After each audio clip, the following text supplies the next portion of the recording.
Breaking news. Breaking news. Breaking news. Tchad, 23e sommet de la CEAC. Le chef de l'État à l'ouverture des travaux. Merci de rester sur CNN. Breaking news. Breaking news.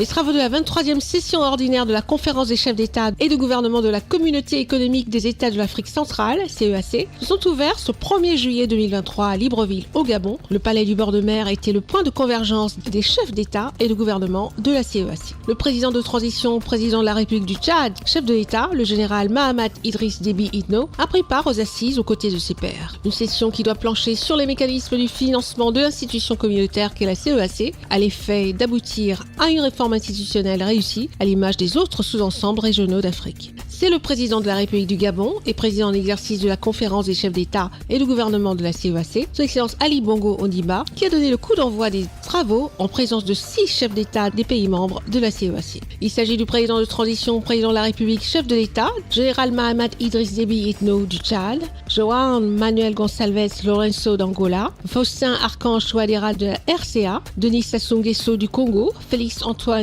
Tshisekedi Tshilombo de la RDC, Teodoro Obiang Nguema Bazogo de la Guinée équatoriale et Carlos Manuel Villanova de Sao Tomé et Principe. Les présidents burundais, rwandais et camerounais se sont fait représenter par leurs ministres des Affaires étrangères respectifs. Tout a commencé par l'exécution de l'hymne de la CEAC, suivi de 4 discours. Dans leurs interventions, Parfait Onanga, représentant spécial du secrétaire général des Nations Unies et chef du bureau des Nations Unies auprès de l'Union africaine, et Moussa Faki Mahamat, président de la Commission de l'Union africaine, se sont félicités de la bonne coopération entre la CEAC, l'ONU et l'Union africaine. Ils ont ensuite rassuré du soutien et de l'appui de leurs organisations, parachevé la mise en œuvre de la réforme institutionnelle enclenchée par la CEAC. Selon eux, une CEAC renforcée apparaît à leurs yeux comme un vrai rempart contre tous les maux qui assaillent l'Afrique centrale.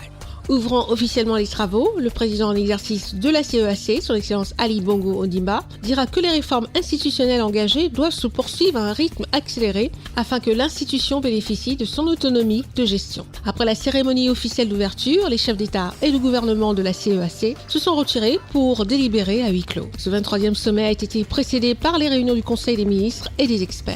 Merci d'être sur CNN, la télévision autrement. Les programmes se poursuivent. Retrouvez en ligne toute l'information afro-mondiale sur CNN, la télévision autrement, C-Web Info et Radio Voltage 2.